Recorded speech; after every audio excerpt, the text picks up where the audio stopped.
Our format today is going to be a roundtable. So we're going to start off with Ron Shifley. Hello, good to see you all.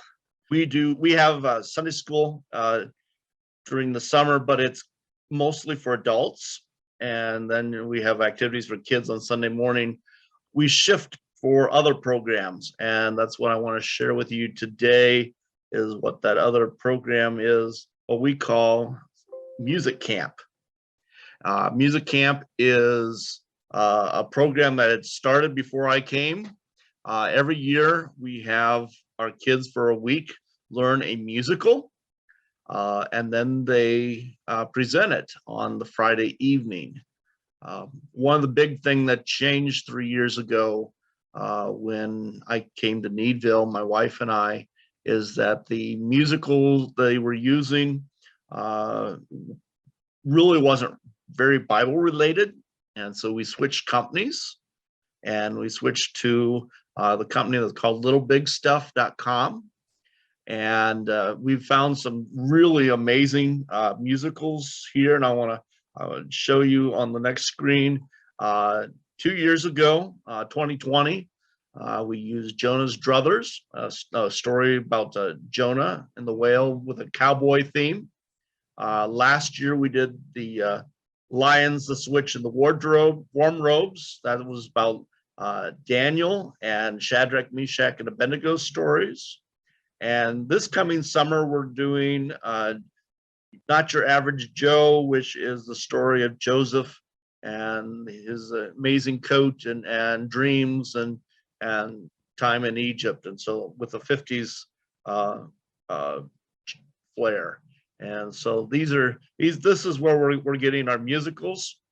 One thing about the musicals is all they have are the musical information, the songs, the music for it, the script for the play, but there is not a Bible story component. There's not games. We build all that in on top of the musicals. We buy the musical, and then we take the theme, and then we go to rotation, and we see what's there, and so we lean some ideas off of that. Then we build we have a Bible story component, a game component, we have an art component, and snacks. And so I'm gonna show you a little bit from last year's rotation year. This was our main cast of characters that we had in our musical. These were the ones who actually had costume. We have about 70 kids every year for our music camp. And so this was our main speaking cast. They practice separately from the rest of the kids during music camp. This is one of the songs with Daniel as he was imprisoned. And then here's our cute one with the lions as they roared around Daniel during the musical itself. And so that's just kind of a glimpse into the musical that we shared. We have about 200 or more people in attendance, 200 to 250 in attendance at the night of the musical that when we present. It takes about 35 volunteers for us to put music camp off. This picture here was within the craft section. This lantern, flaming lantern, was inspired rotation.org as one of the things from Shadrach, Meshach, and Abednego. And so I wasn't in there. All I've got to see was the pictures, but I know that came from there just by referencing that at that time. We also have fun desserts. All of our snacks are themed, and my wife looks intently for something so that the Bible story is being told in the snacks. And so you can see the lion with the pancake lion, and then on the other side is the fiery furnace with the cheese and the pretzels and grapes. The year before that, we did Jonah, And Jonah was quite a fun musical as well. Just some pictures of the kids. Like I said, it was the story of Jonah only told as a Western parable. And so the kids had a lot of fun with Jonah as well. We did play Hungry Hungry Whale, one of our games, just because, not just tying in the Bible story in with the games. That's one picture of that. Here was digging. I'm not quite sure what that one was, but that was one of their awesome projects outside in the gymnasium. Part of our Bible story, because like I said, before we came, we really didn't, they weren't unfortunately centered on the Bible too much. And one of the things we use is video on the first day. And so in the Bible story room, just like rotation, we go through our different rotations of telling the Bible story. And so this was from the story of Jonah, and that's the video we used. One of our biggest things we stole from rotation was the whale. And we learned, we went into the belly of the whale. We learned Jonah's prayer in the belly of the whale, glow in the dark, coloring because it's all black light lit in there. And then the purpose of that whole thing was to learn about prayer. And the kids learned to write their own prayers, and then they posted them up on the top of the whale inside. And so they actually got to be just like Jonah and pray in the belly of the whale. And that was an activity that was really cool. And this is just a sample of some of our decorating. And so music camp is a big deal. The 3 years now that we moved to Little Big Stuff curriculum for the musicals themselves, and make it much more Bible centered, much closer to the Bible stories. The congregation have really enjoyed it a whole. And so, like I said, we start planning the theme or looking for the theme in about January. We selected this year's theme in February.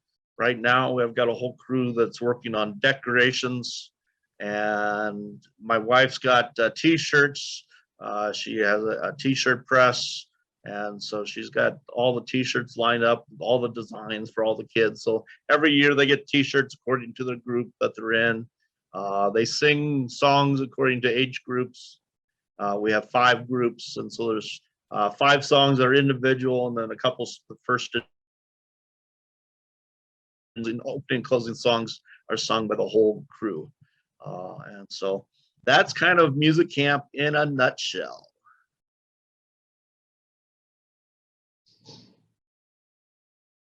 Hey, Ron, can I ask a question?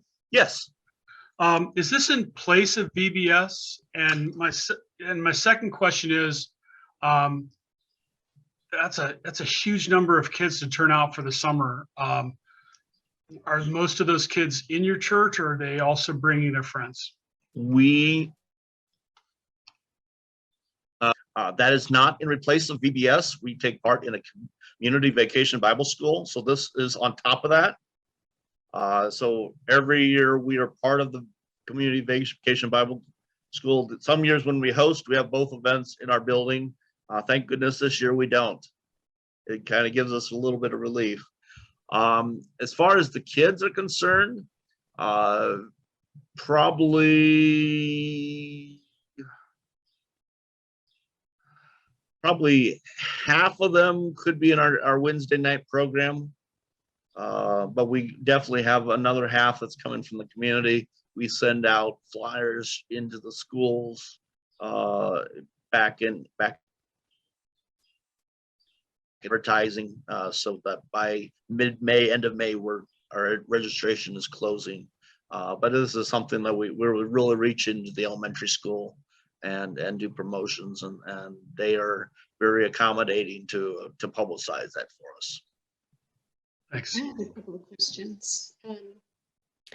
Do people register and pay for that, or is it free? They do. We have a $35 fee. That pays for basically everything. The music of the whole budget comes out of registration. So it pays for the musical itself, it pays for the t-shirts, it pays for the snacks, it pays for the crafts supplies and stuff like that. We always end up with being right close at a meeting budget or making just a tiny profit. But yeah, it's a self-sustaining ministry that doesn't rob our children's ministry budget. You probably said this, but what are the ages? Sorry. We start with just going into kindergarten through graduating sixth graders. And then 7th through 12, the kids help as volunteers. And we have a ton of teens that assist in teaching songs and helping with games, helping with crafts, helping with preparation, and all those kinds of things. So we probably have a good 20 teenagers or more that are involved every summer in music camp. Is this an all-day camp or morning camp or? It's from 9 a.m. to 2:30. So do they bring their own lunch? Serve lunch. Yeah, they bring in their lunch Monday through Thursday, and then we serve lunch for everybody on Friday. And is your performance during worship, or is it Friday The night? performance is Friday night. So we have a 6:30 p.m. Friday night performance. We advertise that separately in the community to try to get extra people to come to the performance, if at all possible. Do you see a relationship between, or I guess it's a numbers question, between the kids coming and the parents coming for the performance and people eventually joining the church? I know that's one of those great dreams of Vacation Bible School. It is a feeder program. I know since I've been here, we've had 3 new, we just had confirmation this Sunday. And of the 9 confirmed, 3 are new families. And 3 of them came through not only our Wednesday night program, but also through music camp. And they came within the last 3 years. There was an article put out in a Presbyterian USA newsletter about things that attract people, things that make us different that people are attracted to. And one of them is church singing, that the church arts, if you will. And that's something a lot of some churches have too narrowly defined or entirely abandoned. And that's a place where people think that the church is different and in some ways better, and they want to encourage their kids to do more music and arts and maybe less sports camps, less just sort of running around and playing games, that they feel that music and acting and drama and all the creative arts are something that appeals to today's parents. Yeah, I mean, I think the music really does appeal. I mean, it's something that the parents look forward to. The congregation has really responded to that very positively as well. One of the things that the church has done was we built a stage by more than 75%. Which then was able to be a feeder for us for our Good Friday drama that we put on with our teens. So that music camp is really a launching pad for many faith in the arts types of things for the kids and teens. And so, yes, it's really been a feeder program for many, many things. And the church is fully just they love it. And like I said, and families are coming in because of it. That's great, Ron. I'm going to move along. For those of you who arrived late. Ron just shared about his music camp, and we will be sharing notes and maybe possibly recording, especially Ron's part, since he had some great pictures. There may be more time for questions at the end, but I wanted to give our other presenters a chance. Luann is going to speak next about something a lot more simple for a smaller church, for those of you at the other end of the spectrum. So Luann Payne. Okay, so we had a storm go through here on Saturday, and our power was out for 5 hours. So in case I skip in and out, I don't know, there's still a lot of people without power up in Ontario. We usually end Sunday school about mid-June, and for the teachers, but I continue if there's any kids come. And what I suggest for people who are in our situation where you have some Sundays no kids, some Sundays one kid, one Sunday you might get 6 kids. Be calm, be flexible, keep it simple, and have fun. And one of my favorite things to do is to review. Now we have a computer lab, 4 computers, since I think 2000. And so I like to look back at what stories we've done in the last 10 months and then do a review. So we might go back to those computer software programs we used, or I might take the Fall of Jericho and create a quiz for the stories we've covered for the past 10 months. And the kids can do that. Kids love the Fall of Jericho. I remember one Sunday having a new family come in just for that one Sunday, hadn't been ever to church before. And we did the Fall of Jericho. And I remember partway through, I was sitting on a computer beside his computer he was at with some little kids. And he turned to me and he says, "This is the most awesome game. Can we play it again?" And we weren't even done yet with the, we hadn't reached the walls of Jericho. But anyways, Cal and Marty's scripture memory game is a great game for, you can do with any software. If you don't have computers at church now, if you become a supporting member at rotation.org, there's 18 programs you can download for free. All you need is one laptop. If you just have a few kids, 1 to 4 kids, you can just do it in front of one single laptop. Usually most computer or church offices have a laptop. Maybe the minister lets you use it, or get a hold of a video projector and one computer, and especially with a program like Fall of Jericho, where you can have the kids break off into teams and work together. They love that. And as a group, they confer what they think is the correct answer because it's multiple choice. And another fun one to do for the summer is Bongo Loves the Bible. It has several games in it, and you can spend the whole summer in there doing that one. It's great fun.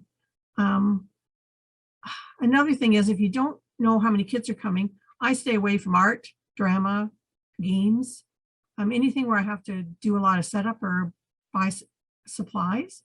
And so movies are great. In our case, we have a large movie collection.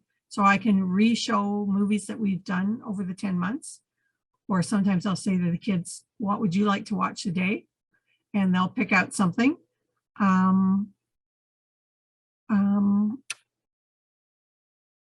Just look at my notes here to see what I forgot to say.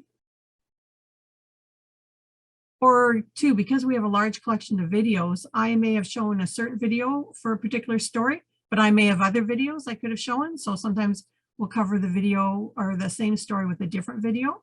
And sometimes that gives them a different perspective on the story. If anyone's not familiar with the Superbook videos, season 1 through 3 are now available. You just have to sign up for free membership. And so as long as you can hook up your phone or something to the internet, you can pick any of those. The other thing sometimes I've done is I've taken the summer and done themes like Fruit of the Spirit, for example. And I noticed the other day that VeggieTales has 3 new videos that just came out in 21 and 22. And each one covers 3 of the fruit of the Spirit. It looks like they're 69 minutes long each. Another thing I've done before is the 10 Commandments for kids. They have a DVD set of 5 DVDs. Each one covers 2 commandments. I just noticed on the, you can get them cheapest on the Nest Learning website. And I also noticed just the other day on the Nest Learning website, you can get for $1.99, download a 54-page, it's puzzles, word searches, mazes, quizzes, and coloring pages that goes with the program. And then the last thing that I like to do is we have what we call God's Story Table workshop. And I have a table that's a little low, and on it we do stories. So we may do them in Lego, or we may do them in Playmobil, or if you've ever seen Tales of Glory figures. I've been collecting figures since I think 2006 or 2009. So I have quite a collection. So we can do any Bible story. The kids set up the scenes. I have a camera on a tripod so that they can take photos of their scenes afterwards. And then we can actually take those in computer workshop and we can create a slideshow. And so I find it works from the littlest kids right up to the 11-year-olds. Yeah, they get quite into it.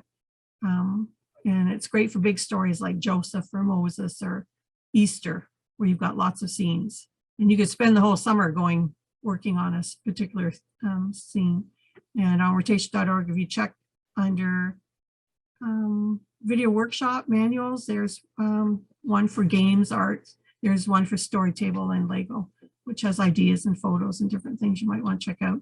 Amy will be including with her write-up when she does that. I've sent her all the links and everything so she can include it. And yeah, any questions?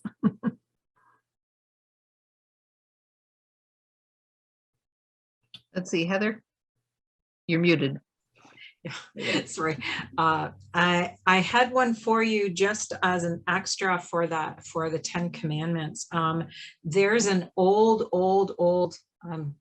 I'm going to age myself here, but really old movie that is now available on YouTube, and it's the original Top 10. I think that's the name of it. It's by Debbie Boone and Marilyn McCoo are two of the they're the voices for two of the characters, but it is engaging. It's very fast moving, and the characters are the Kingdom Gang, I think, or something like that, and it is really good. So that might go really, it's good for all ages. I mean, even the older ones kind of kept going because the music is phenomenal. If you can imagine Debbie Boone and, you know, Marilyn McCoo, and there's others on there. So that's just an add-on. We put in a plug for Luann. 2 years ago, Luann and I sat down and wrote a 10 Commandments lesson set for the writing team, and we had a lot of input from editors and feedback. But it was basically Luann and I, and we decided to each lesson kind of gets to the heart of the matter. We made it, what's the heart of the 10 Commandments, in addition to teaching the individual 10 Commandments, such that any of those lessons in that writing team set could be pulled out and used one week. And if this different group of kids was there next week, it wouldn't matter. In fact, we wrote it for at-home use. We wrote it real simple. We wrote it at the beginning of the pandemic, so that had a lot of influence on that. Heather, do you know the name, the publisher of that video that you were just mentioning? I don't. I used to own a copy, and many of you may relate to this. I loaned it out and I don't have the original anymore. It's been years since I've seen it. But I have used it in my church here not about 3 years ago, and was able to stream it with no problems whatsoever. Yeah, it's that old. Was it on YouTube maybe? Yes, it was. Yeah, you can get it. There you go. We'll find it. We'll find it and come up with a link. I'm pretty sure I know which one she's talking about. Yeah. Yeah, I worked in Christian bookstore for 15 years, so I know stuff going way back. I'm pretty sure I know, so I'll check that out. I'll let Amy know if I find it. And if you all haven't clicked the chat button, various people are posting things in the chat button, including links to some of these resources. Yeah, we appreciate Carol with the links. Yeah, and all these links will go in the summary that I'll be sharing at our site too. So if you're not catching everything or your notes aren't taking quick enough. Does anybody else have any other questions for Luann about her simple Sundays to stress-free, Yeah. more or Yeah. less, for the mystery of who's showing up today. I All right, really well, I'm like gonna- the idea of you going using some of the software. That's something I hadn't thought, and because there's some, you're going through your 6 years through some of those stories, and so to go and catch up on some of those stories is really a cool idea. One other software I really recommend is Cal and Marty. I find our kids are so competitive.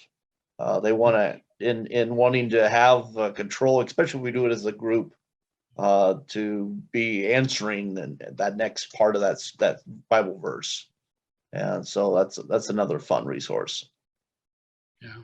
Thanks, Ron. All that software is available to our supporting members, which is just $45 a year. And it's, I believe, 18 different programs that you can download.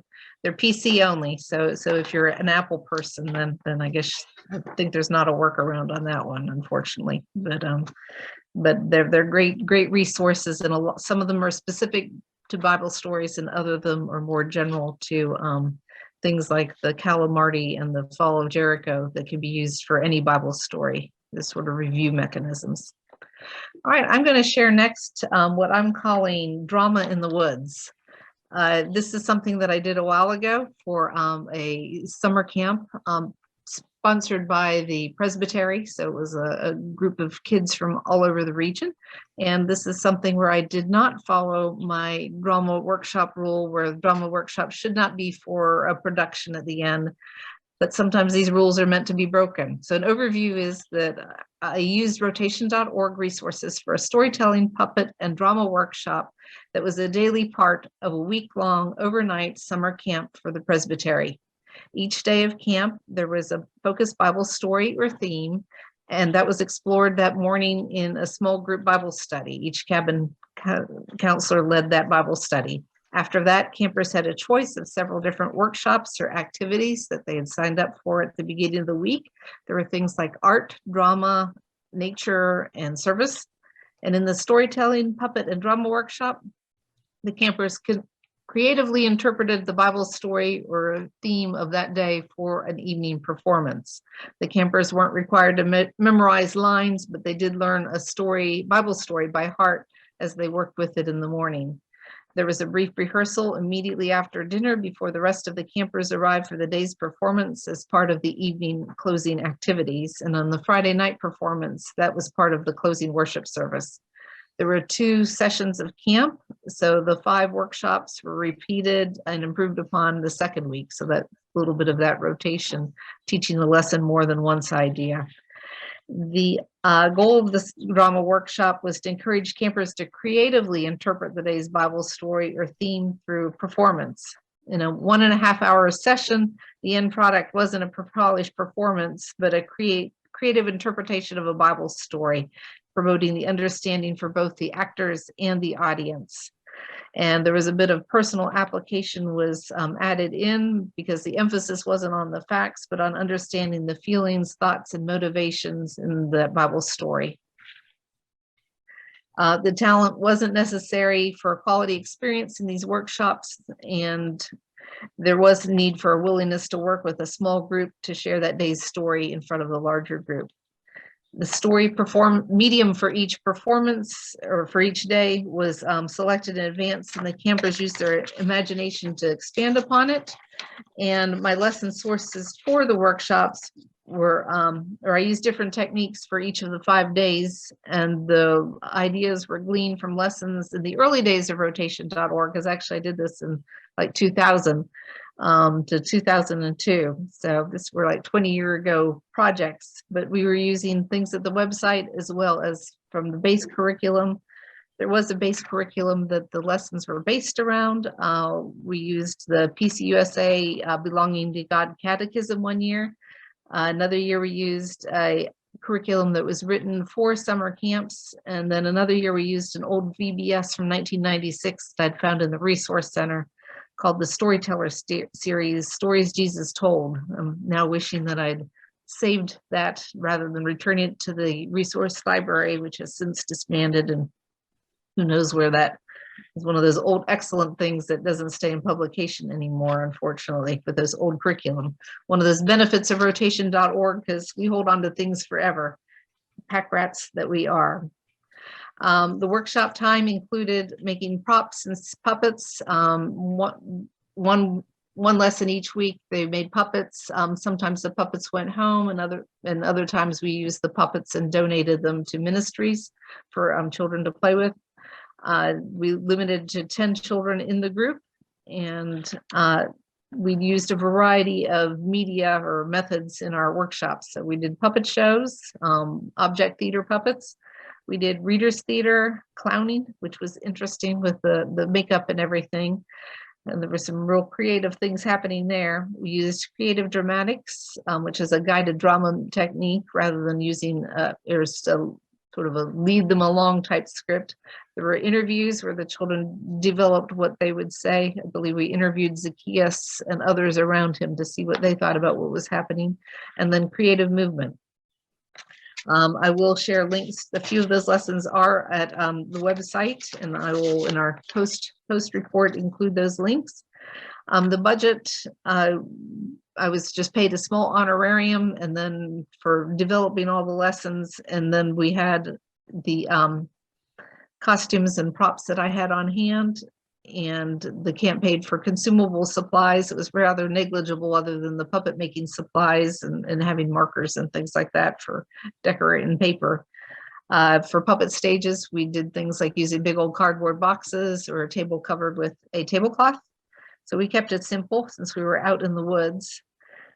And this type of activity, in addition for that summer camp long program, would work for a Saturday morning event, or could be adapted if you wanted to do an arts camp workshop or arts camp week. As Neil talked about, I think those arts camps are getting more popular in different churches. So you can divide into modules and have some children doing art, the fine arts, and then others doing music and others doing drama like this.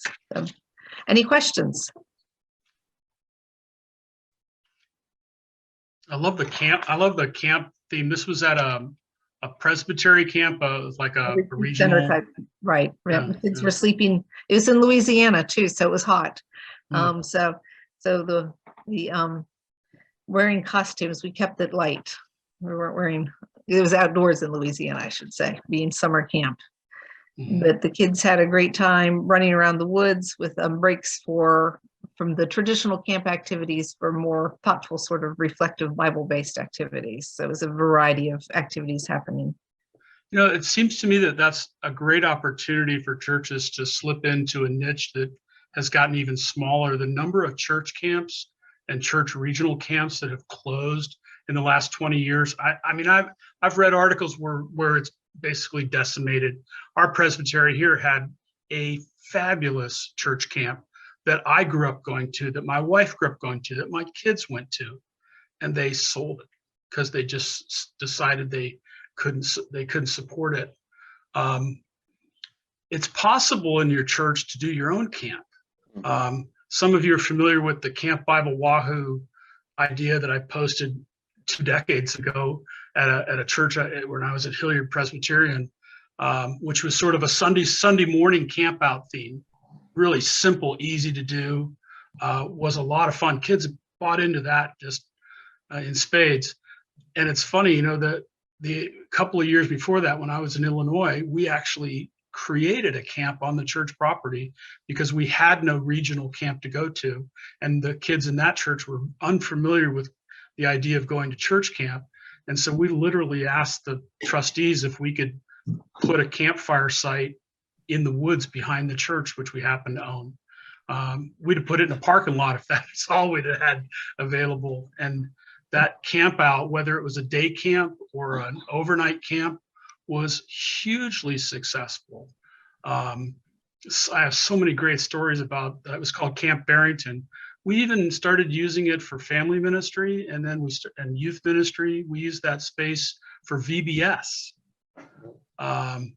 Some of you may be familiar with the archaeological camp that we created out there. It was an overnight archaeological dig in the stories of King David. So camping as a theme along with, things like music and musicals. And I mean, those are super attractive to kids and to parents.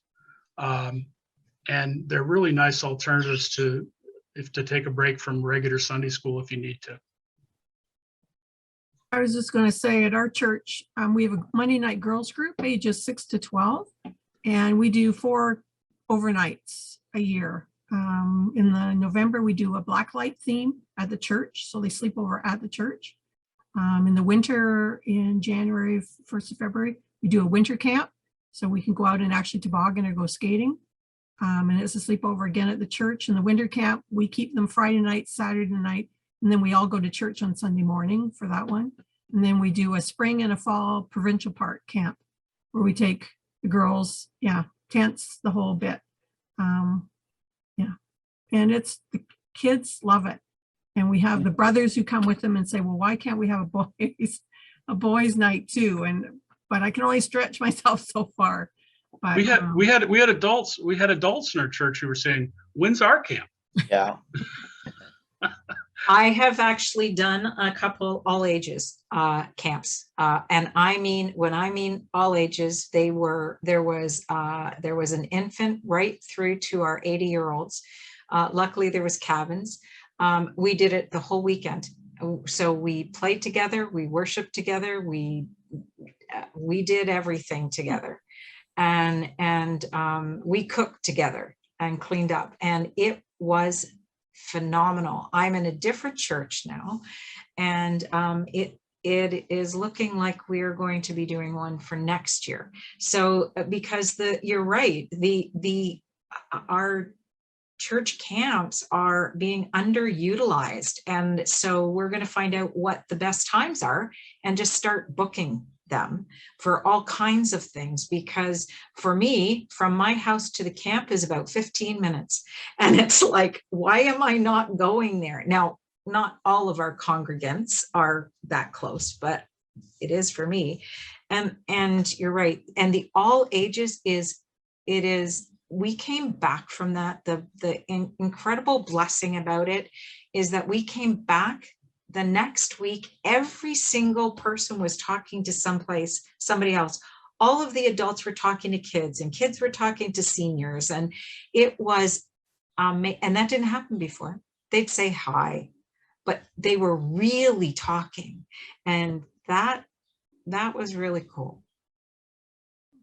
Kathy just posted a question asking what sort of activities you did with that wide-ranged age group. Right. So we did a lot of, in our games, we did a lot of picnic style. The spoon on the string that goes down through the clothes and up through the pant leg and down all the way, and the sponges over heads and under legs. And we did a lot of camp style games. We were very fortunate. One of our young men in our congregation was a lifeguard, so we were able to use the pool. We didn't have to hire anybody else. We did crafts together that were meaningful to the themes of the whole weekend, and then we worshiped outdoors together. And it really was. There was a lot of it was around food. If you can imagine, it takes a lot when you got that big group that you've got a group that has to go in and set everything up, and somebody else some other group is doing the preparation, and another group is doing the cleanup. And we had every single person on a team, and they rotated over the whole weekend. So everybody was on a cleanup, everybody was on a cooking, everybody was on something. But we did, all the games that we did were very similar to what you would do on a church picnic. Just a lot of fun, but we did tie them in. One of the themes we did one year was all about we're all different,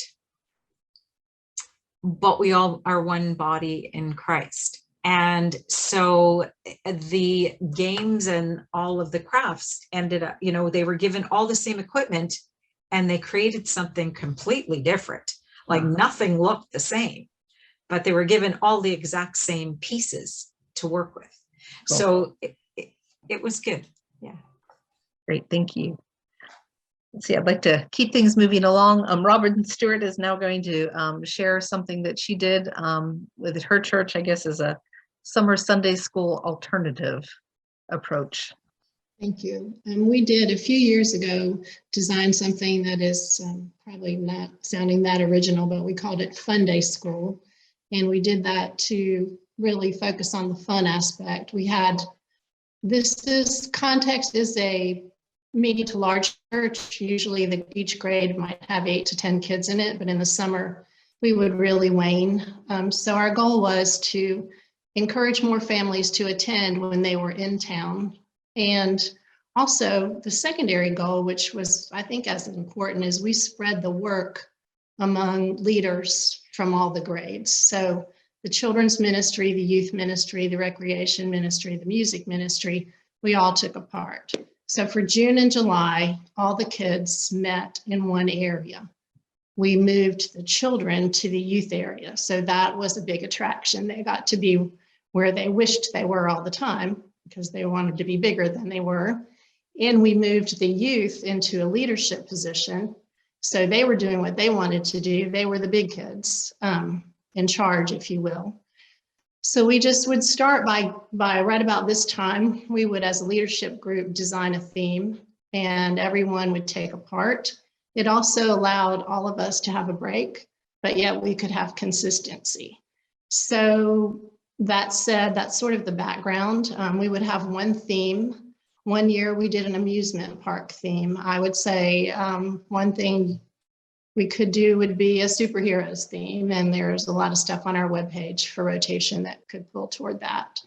So with the superheroes theme, every Sunday would be a different Bible character. Let's just say maybe Daniel. Every Sunday when the kids would come to that new area, they would get dropped off in some kind of identifier so they would know what group they were going to be in. One time I know we used candy, like candy colors. Now, for the life of me, I cannot tell you how that lasted until we actually got in our groups. I think they were Starbursts, but you know, we used bracelets, we used random things that would be fun, or maybe go home with them. Obviously the candy would not go home. But they would come in and there would be some activities, maybe puzzles. In the youth area, we were fortunate enough to just have some games, you know, even like foosball tables or whatever, where they could on their own gather and be engaged until there were enough of us there to start. So around 15 minutes of gathering. Meanwhile, whoever was the youth leader for that day would gather the youth together and give them some pointers for their leadership. Usually we had a nugget of kids that are leadership kids anyway, so they would be prepared in advance. Then basically the morning would be structured so that a large group activity, welcome, intro. It might be a video that they would all respond to. Can you believe it? Or do you think it's this? Or do you think it's that? Stand up, sit down. Just something really engaging and simple. Usually an adult leader would then introduce the theme, the scripture. There might be a drama, you know, a couple of the older kids would act out the story, a little bit different each week. Then we would move to small groups where there would be any age of kids from kindergarten through 4th or 5th grade in the group, with a few older youth and one adult in the room. Our youth area was built around several sort of pods, so we had the ability to separate. But I would stop right now and say I do think this could work for a group that only had 10 people all together, because I think the really meaningful part was that the older kids are leaders for the younger kids. But to go back to that, we'd do a small group, then come back together. One thing we did every Sunday one year was we built a prayer chain. So while they were in their small groups, and it might be with the story of Daniel, everybody would do a prayer for a paper prayer chain. And then that lasted throughout all the Sundays. Somewhere in the morning, usually after coming back, we would do a large group game. So in our case, we had a gym we could go to, but it could be on the floor of a big room that you're in. might be relay games were very popular and fun. Things where no one was really a winner or a loser were important with the variety of ages so that the little ones, don't get too intimidated, or where the shy person doesn't feel bad about not being able to do what the person next to him can do. And then we would all get back together for a closing, a sum up, and a pickup. And I will say, I do believe that works pretty well. It's still being employed now that we're back gathering. So I'd say we've been doing it for maybe 5 or 7 years. Great. And Robin, you said this was during your traditional Sunday school hour. Is that right? It was during the Sunday school hour. And the other thing I would say is that, we did run rotation. And so we had a pretty strong shepherding group going on that was necessary for our kids. And that became not the easiest thing to fill position-wise for consistency. But in the summer, you could really just get one adult from one family one time. It could be a one and done. And they could be exposed to the fun, the ease, and maybe join back in. And we even had adults who were not parents who would do that. So there are just a lot of pluses, and it was kind of low-hanging fruit, to be honest with you. That's right. Some flexible staffing. I'm going to keep aware of our time and move along. I know Ian had an idea that he would like to share a program that he's done in the past. Yeah, so a few years ago, the church prior to this one, we were doing rotation for a couple of years, and it's fantastic. Our only issue was, we had, and probably just about everybody, we had the same teachers each month we're doing it. And so after 2 years, they were getting a little tired.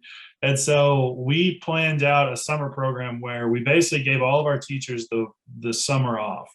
And so where we were, you got out mid-May and you didn't go back till mid-August. So really we had 3 months worth of time there to fill. And so what we did was we created this thing, and we found the structure of it on rotation. And I went back this week and tried to find it. I can't find it anywhere, but we called it the Bible XP, because kids are always chasing the XP to level up in their life and their games. And so we called it the Bible XP.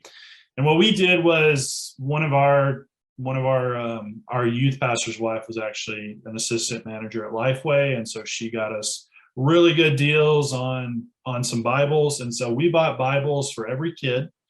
And then we bought them a little journal, and they got to choose their highlighter color, all that stuff. And so what we did was we based XP, Bible XP, as an experience. So, and so basically what we did was I gave all my teachers the summer off, and I did all the teaching for those lessons. And it was easier because we knew where we were going. And so the idea was we split, well, we didn't split, somebody with the Nicene Creed or somebody split the Bible into portions, so you had the Pentateuch and the history book. So we took those splits over the course of those 3 months, and each week we focused on one specific part of the Bible. And so like the first week we did the Pentateuch. And so we walked through kind of an overview of each book. They had it in their journal that we printed off in their journal. Like their journal was already printed off. And so they got to fill stuff in as we went. But there was a key verse from sometimes each book, but sometimes just that section. And so we talked about who wrote these parts, when were they written, all that kind of background information stuff. And then always how do we see Jesus in these parts of the Bible, right? Where's the gospel? Where's the tie into the gospel for these, right? So we took them through the 3 months. The goal was to make it all the way through the Bible.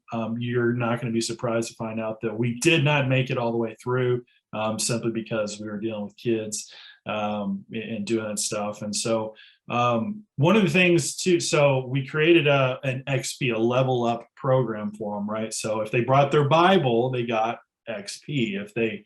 Each week they had a memory verse, so they knew their memory verse, they got XP. If they, if they had filled out their journal information before, they got XP. And so it was a self-contained within that summer. you know, I know some churches have programs that run throughout the year, but this was specifically to this. And so as you leveled up, you got to pick a song or whatever, pick the game, and then at the end of the summer, you know, you got a big prize if you had the most XP. And so, you know, I'd have kids come and say, well, I've got it on my phone. And say, well, that's not the Bible we gave you. You can't highlight your journal Bible on your phone, you know? And we really wanted to instill in this idea that, you know, I'm a huge proponent of tech and online and YouVersion. I mean, I do this stuff, I do podcasts, I Twitch stream, you know, anything to share the gospel. But there's something different about having the Bible in your hands and being able to touch it and being able to smell it and being able to scribble at it if you need to. And, you know, we're dealing with a generation that's losing that touch, that feel. And so we wanted to bring that back. And so we said, it doesn't matter if you brought it on your phone, it's got to be here on this. And so it was fantastic. Our church at the time was in a place where maybe you guys at church have gone through this before. We were a fairly new church plant. And so it wasn't really anybody's home church. And so for like Memorial Day or Mother's Day or holidays, everybody would go to their home church with their parents. And so we were left with not a whole lot of people, and that kind of carried over in the summer. And so what it did was it kind of pared down who was there. And so we were really able to focus on 7 or 8 kids throughout the summer and really get them taught into what's going on with scripture. And so we just kind of walked through it with them. We made it most of the way through, but you know, I was worried about that at first.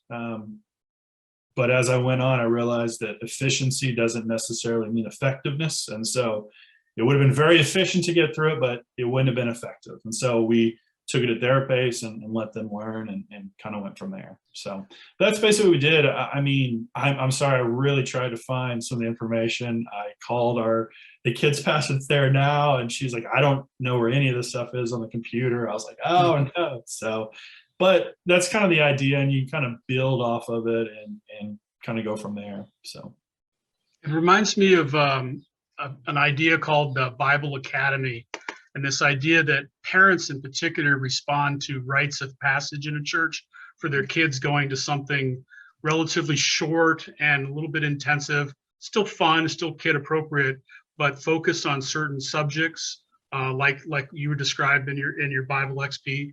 And at the end of it, those kids are recognized for what they did. And it's never it's never all the group, but it's those who are ready for it and the parents who want to encourage it. And you know, the summer's a great time to play with that kind of idea and create that kind of experience. The problem, so I related to your comment about giving teachers the summer off. Sometimes teachers need the summer off so that they don't see what we're doing to their rooms.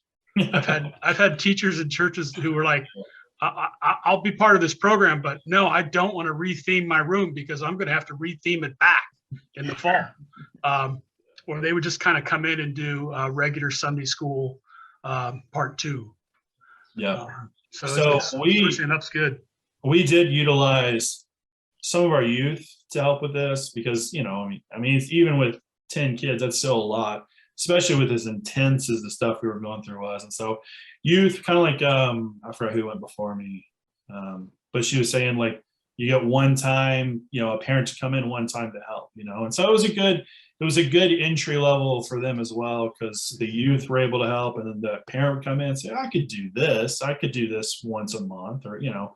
So it was just a good way to kind of change it up and show them kind of what youth or kids ministry could look like. So that's great, Ian.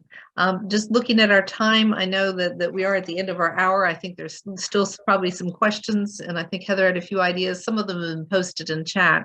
If anybody needs to leave, that's fine. We're glad you were here, and we will be sharing all this information if you missed some of it or didn't get all the chat notes at our site.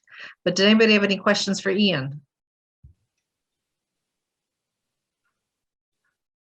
And I think, Heather, you had a few ideas. I see you typed a few of them in the chat. You said some things you wanted to share, or? Yeah, so when I first came across this, I have a couple colleagues in Ontario that were doing some worship in the woods, and I thought, what's that? So I typed it in one day, and to my surprise, up popped this incredible website. I believe it's a husband and wife team. They are in England, and I thought, well, that's it. I can't afford this, right? Because it, by the time I do the exchange, etc. No, I could afford it. I think my entire bill came to $30 Canadian. So amazing. So it's called Worship in the Woods. So you can buy the book, or you can get the digital one, which is what I did, and I just put it into a binder. So, but what it does is it gives you everything. So it gives you almost like, it gives you sort of a gathering, and it could be a call to worship. It could be back and forth. It gives you some ideas, actual scripts for worship. It also gives you reflections and crafts and ideas. So, and things to look for. So for instance, one of the first themes is about trees. And so it's looking at the rings of a tree, and how we grow and how the tree grows, and as we grow, how we change. And it keeps bringing it back to scripture. So it's not like it just says, okay, go out and hug a tree. It actually does it. We have done worship differently and our VBS differently in the last couple of years because of COVID. And so this year I thought, how can we keep things going? Because we've kind of gone away from our big VBS because we've lost all our teens to university and college, and they don't get back early enough. And our new group of young people have not been together at all until recently because we were kind of at home. So this actually made more sense. So on Sundays, we're going to a park, we're going to a walking trail, we're going to be outside the best we can, doing this as our worship piece. And on Wednesdays, we are meeting up all through the entire summer. This happens all summer long. We are meeting up Wednesdays to broaden what we've started on Sunday. So if we were talking about trees, then it's about those trees, and we get an arborist or we get somebody else so that we can work on it. And we do some crafts or games around that because it does give some of that. I do have to do a little bit of work. They also have another book, which is a wonderful companion. It doesn't necessarily go, it's a totally different one called, it's called Outdoor Worship. But in it, there's things like cloud spotting. Now, when I was a kid, lying on my back and looking at the clouds was just something we did. But it's going deeper into all of that and talking about the Psalms and that talk about that and how we worship. Heather, what was the subtitle of that book? Can you hold that up one more time? I can. It says, Engage with God in His Creation. Thank you. Yeah, I've put the website in. I didn't have it when I first put it in. So we're doing sort of connecting our Sunday with our Wednesday. Wednesday, we will meet for half a day. There will be days that we will be taking a lunch to whatever park because, we can't get back. And I have most of my families have immigrated to Canada. And so, they need drivers everywhere. So we have to set it up very differently than what has been done in the past at this church. And so we have to do a lot of figuring out than just saying, hey, show up at the church. And through that, we will also do drumming. We have some incredible drummers, including our senior minister, drummers that have engaged the young people in drumming. We are continuing practicing our Jerusalema, and if you don't know what that is, you need to Google it because it started out as a worship song. the young man who wrote it, that's how he did it. And then it became a dance craze all over the world. So if you haven't seen it, so it will, all of that will be incorporated into what we do on our Sundays. And then on the Wednesdays will be more like a very loose VBC or VBS, right? And it will be more fun and games because we're just leading it from our Sunday part of it. And I think it will work. The last 2 years we've used Compassion Camp through Illustrated Ministries, and we spread it out over the entire summer. And it was great, but it was a lot of work. And our guys have gotten older over this last bit. We don't have a lot of little ones anymore. My biggest group in my church right now is grade 8s. So we have right. And so they're not interested in like the, coloring sheets and doing that stuff. They were I had more leaders last year than I had participants in the stuff. So I have to change it. We all have to change it. But I think that with Illustrated Ministries, because we sort of did the format last year of worship and then connecting it in our midweek, and we used the midweek during a day. And so VBS was spread out the entire summer. And so if they could show up, they showed up. And if they couldn't, they couldn't. And we were still on social distancing. Well, we still are, but really big last summer still. And so we used yoga mats on the lawn and of the church, and they like to soak me. That was the biggest thing all summer. Always had a change of clothes. Water themes, especially with older kids. I've done some day camps and day meetings and evening meetings just around water, and therefore Bible stories with water to link them in.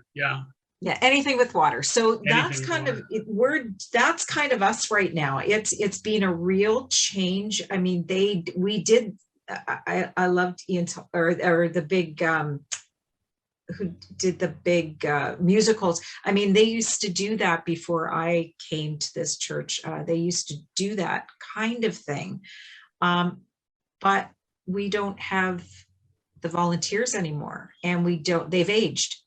We don't have the youth, because they're gone. And like I said, our biggest group is now grade 8. So that group will become that, but it's going to take a few years before they're there. And we're looking forward to doing that at the camps, because I agree. Funny enough, the camp that's closest to me, I went there as a youth, and then moved away and moved away and moved away. And my daughter then went to it, and we moved away and moved away. And now I'm back near it again. So it's cool. Thank you, Heather. Any questions for Heather? They do have some free stuff, by the way. It's not all, it's not all, it doesn't all have a cost. There is some free stuff. I used some this Sunday. We had an all ages worship that I put together, and I used some of the Engage pieces for it. So, Heather, can I encourage everybody who spoke today? Amy's probably going to tell you this, and I know Carol's been taking notes and writing things down. We started a new summer. We have a topic. Like a lot of things at rotation.org, they just get buried. We have a summer ministry forum of a variety of topics. And I would love for each of you to just go into that forum, click, post a new topic and under your name, and just start and talk about what you've been doing. And you're going to get people, whether it's this year or 3 years or 5 years from now, talking to you and seeing that. It's a real gift to the future when you do it. And just do it. You might be surprised how many people are going to find that. The other day I was telling the board, we posted a topic that was kind of off topic, and in the last 2 years we've had over 4,700 people look at it. And it was not what you would think to find at rotation.org, but people found it. So definitely post your stuff. I know we're going to be posting some summaries and links. I can't wait to look up our Jerusalem. Oh, Jerusalem. Jerusalem. So think Jerusalem with an A. I can't wait to look that up. A little scared. But post that stuff, you know. Yes. Think of, you know, I was thinking about everything everybody said. I've heard versions of it and done some of those things myself over the last 20 or 30 years. Some of the most successful stuff that we've all done, you know, it works, and it's not necessarily new stuff, but it's brand new to young people. It's brand new to older people who've forgotten, you know, some of this very successful stuff that does translate into the 21st century in these days. And by posting about it, you're really making an offering to those people who need our collective memory to jog theirs. Yes. Yes, I will be opening up that topic for summarizing and posting ideas, or you can just start a new topic too in that area. And I will be sending out, I recorded this, so we will be sharing the recording as well as notes if you don't want to watch through the whole hour and 10-minute recording or whatever. Yeah, we'll put a link to that forum in the next email newsletter as well. Did anybody else have any idea or any questions for Heather, or ideas you wanted to share with us while we're all gathered here, or any other questions? Or I guess I had a question for Ian. Yeah. With what age group did you have with the Bible lessons? And you might have said this, but I was looking for that resource for a minute while you were talking. And what activities did you do as you were, you know, teaching about, you know, the Pentateuch or the wisdom literature or whatever? So this was for third. So if you were going into third grade through sixth grade. And so normally we would have at the time it was a fifth and sixth grade ministry. We brought them into this for that. And so we had kind of our first grade preschool, first grade kindergarten. I guess would have been at summer, so I always get confused, but they were in second grade, moving into third. So second, first, all that stuff was younger. They had a different lesson that they did. But yeah, so we did going into third grade through sixth grade. And then, like I said, had some of our youth come help. But I mean, some different activities we did. Sometimes we would do games that we would find. So like if it was the Pentateuch and we wanted to highlight, let's say, I mean, I guess any number of stories. If you want to highlight Noah's Ark or whatever it was from the Pentateuch, you could go, and we just went to rotation and just found some games or things like that fit with it. One of the things we did with it as we went through was we used the What's in the Bible series that Phil Vischer did, and kind of Great stuff.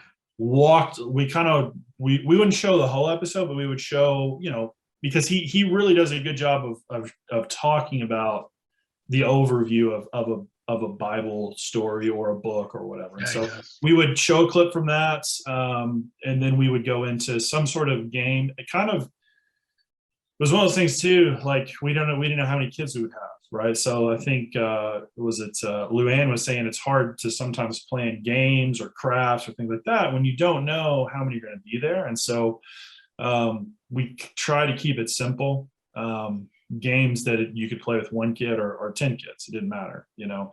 But I mean, honestly, it was kind of a weekly thing of, let me go to rotation. Let me see what I'm feeling for the week. This is our story, or this is our group of stories. Let's see what we can make happen with it. So I wish I could give you a more solid answer. It was like 5 years ago. Yeah, I slept since then, and there was COVID since then, and everything went crazy. But when you remember everything after you sign off here. Yeah, I will put it all on that list. I'll be like, oh, posting. these are the things we did. So we have those outlines to the What's in the Bible DVDs too. Yeah.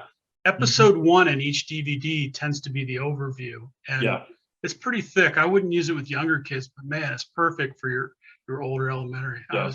That's great that you're using it. So yeah, it's fantastic stuff. And then obviously there's hundreds of little clips that you can find that help illustrate stories and things like that. And so, but like I said, it was because I was teaching it. I just kind of each week was like, what am I feeling a game this week? Am I feeling a craft this week?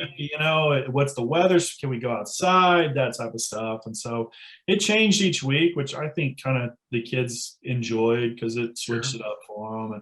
But yeah, for sure, we would always, so the way the thing was set, we'd always come in, there's a graphic and I found it. I don't know if I can share it now, but it's like a poster you'd have on a wall that's got the different parts of the Bible. I'm sure you've all seen them, and so we would say, okay, we're talking about the Gospels this week.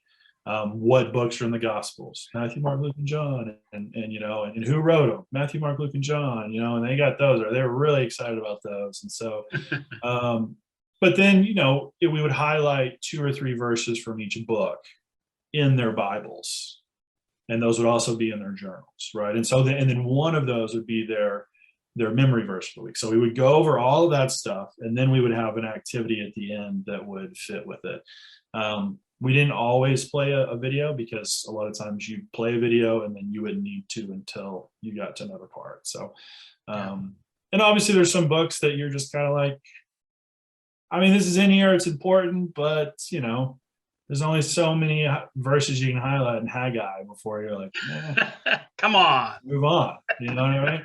I'm a huge fan of minor prophets, but sometimes you can get in the weeds with some of that stuff. So, but yeah, I just just get them in the book. Get them to fall in love with the Bible. That's what matters. Fall in love with what Jesus said. So that was the goal. So. Thank you. Yeah.